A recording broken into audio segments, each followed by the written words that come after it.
Olá, pessoal! Nas nossas duas primeiras aulas, nós conversamos um pouquinho sobre a história da administração, falamos sobre as teorias administrativas e seus principais enfoques. E, por último, falamos sobre as organizações, as classificações das empresas, as estruturas organizacionais em níveis hierárquicos. Portanto, falamos sobre a ciência e administração e sobre o local onde ela é colocada em prática, que são as organizações.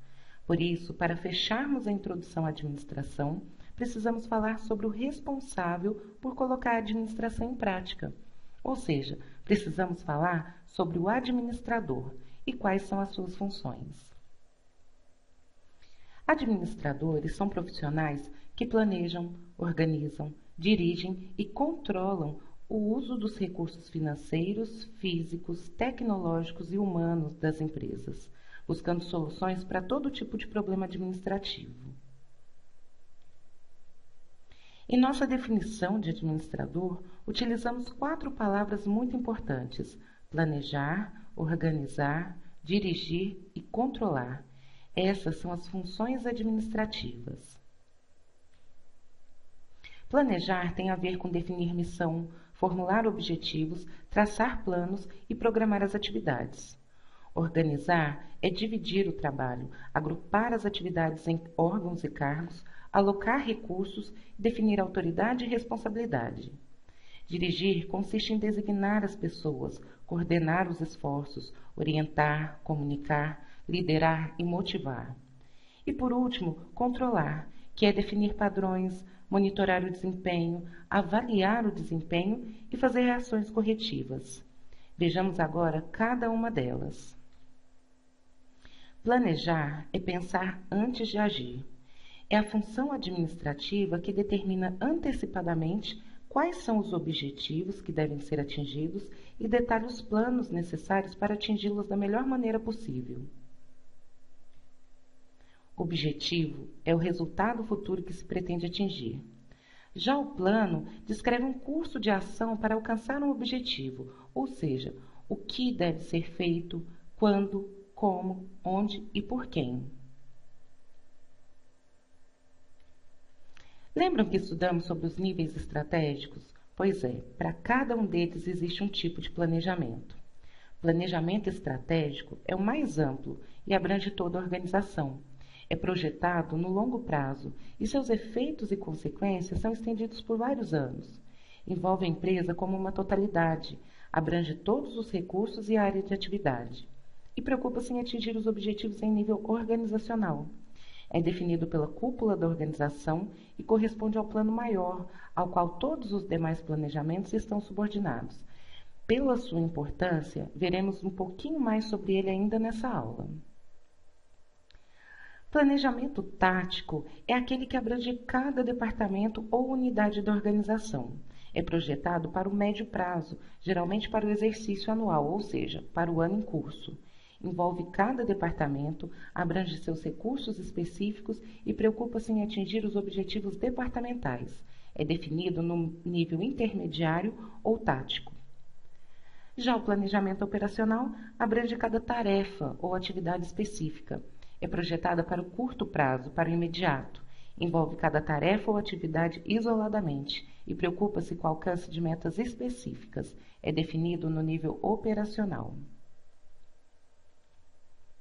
A segunda função administrativa é a organização. Já falamos um pouco sobre ela e acredito que todos irão se lembrar. Organização enquanto função administrativa é o ato de organizar, estruturar e integrar os recursos e os órgãos e estabelecer as atribuições e relações entre eles. A organização consiste em determinar as atividades necessárias, agrupar essas atividades em uma estrutura lógica e designar as atividades das pessoas específicas. Agora, para que o planejamento e a organização sejam eficazes, eles precisam ser implementados através da orientação a ser dadas às pessoas por meio de uma adequada comunicação e habilidade de liderança. Essa é a direção, que está relacionada à ação e tem a ver com as pessoas. As pessoas precisam ser dinamizadas em seus cargos e funções, precisam ser treinadas, guiadas e motivadas para alcançarem os resultados que delas se esperam. A direção é a função administrativa que se refere às relações interpessoais dos gestores e seus subordinados. Já o controle, nossa última função administrativa, tem por essência verificar se a atividade está ou não alcançando os objetivos ou resultados desejados. O controle apresenta 4 fases. Primeiro, deve estabelecer padrões ou critérios, definindo o que deve ser feito e qual o desempenho ou resultado será aceito como normal ou desejável. São expressos em tempo, dinheiro, qualidade, unidades, custos ou índices. Observação do desempenho é a segunda fase do controle. Nessa fase, busca-se, através da análise e observação, obter informação precisa a respeito daquilo que está sendo controlado. Após observar, deve-se comparar o desempenho com o padrão pré-estabelecido, para verificar se está dentro dos limites de variação aceita como normal. Nem toda variação exige correções, apenas as que ultrapassam os limites da normalidade. O controle separa o que é excepcional para que a correção se concentre unicamente nas exceções e nos desvios. E a última fase é a ação corretiva, ou seja, caso o desempenho esteja fora do padrão, são realizados ajustes e correções para que aquilo que está sendo feito esteja de acordo com o que se pretende fazer. Essas 4 funções administrativas, quando consideradas em um todo integrado, formam o chamado processo administrativo, que é um processo cíclico, dinâmico e interativo. O controle está intimamente ligado ao planejamento, visto que ele retroalimenta o planejamento, ou seja, o controle avalia o alcance dos objetivos e fornece informações que servirão de base a novos processos de planejamento. Como falamos antes, devido à sua importância, iremos agora analisar o planejamento estratégico. Planejamento estratégico é o tipo de planejamento mais amplo que abrange toda a organização. É projetado pela cúpula da organização e é para o longo prazo. Sua importância consiste em dar um norte para a empresa, pois é através dele que se delimitam os objetivos e metas organizacionais, bem como a forma de alcançá-los. Existem etapas dentro do planejamento estratégico. A primeira é a definição de missão, visão e valores organizacionais. Missão é o detalhamento da razão de existir de uma organização. Visão é a imagem da empresa projetada para o futuro. E os valores são princípios, crenças e normas que norteiam comportamentos, atitudes e decisões dentro das organizações. Feito isso, é preciso analisar o ambiente organizacional, ou seja, tudo aquilo que acontece interna ou externamente à empresa.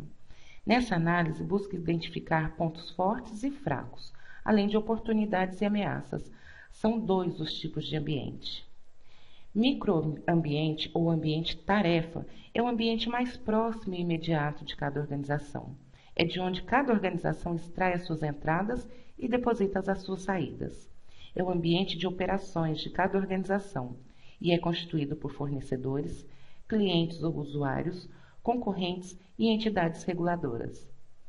Através dessa análise, é possível a empresa detectar quais são os seus pontos fortes e quais são os seus pontos fracos. Agora, o macroambiente ou ambiente geral é o genérico e comum que afeta direta ou indiretamente toda a organização. É constituído de um grupo de condições que interagem entre si e suas forças juntas têm efeito sistêmico. São elas as variáveis: tecnológica, que é quando ocorre um desenvolvimento tecnológico no mundo ou nas organizações e torna-se necessário se adaptar para não perder a competitividade. Legais constituem a legislação, são leis trabalhistas, fiscais, civis, de caráter comercial e assim por diante. Políticas são decisões e definições políticas. Econômicas constituem o que determina o desenvolvimento econômico: inflação, balança de pagamento do país, distribuição de renda interna, dentre outros. Demográfica determina o mercado de acordo com taxa de crescimento, população, raça, religião, distribuição geográfica. As variáveis culturais é a expectativa da população que interfere no consumo. E as ecológicas referem-se ao ecossistema na qual a organização está inserida. Por essa análise ambiental do ambiente geral, pode-se verificar quais são as oportunidades e ameaças à empresa. Após fazer a análise de ambiente, define-se os objetivos e metas, que devem ter por finalidade atender à missão e elevar a empresa em direção à visão organizacional. Objetivo, como já falamos, é aquilo que se deseja alcançar. Já a meta é uma segmentação do objetivo, onde os aspectos quantitativos e cronológicos ganham importância, ou seja, estipula quantidades e prazos. Chegamos agora no momento de formular estratégias, ou seja, planos de ação que irão direcionar os esforços e atividades organizacionais para se atingir metas estabelecidas. Depois de definidas, as estratégias devem ser implantadas. Por último, temos o controlar. A empresa deve monitorar constantemente os resultados obtidos durante a implantação da estratégia, bem como qualquer alteração que venha a ocorrer no ambiente, interno e externo. Pessoal, com isso chegamos ao final desse primeiro roteiro de estudos da nossa primeira semana de aula. Nosso objetivo foi mostrar um pouco sobre a administração, sua importância, sua história, seus fundamentos básicos e sua aplicabilidade em nosso cotidiano. Podemos perceber que existem diversos tipos de organizações, mas que também existem várias ferramentas administrativas que nos auxiliam na tarefa de gerenciá-las. No nosso próximo roteiro, abordaremos um tema também muito importante: relações humanas no ambiente organizacional. Espero vocês lá.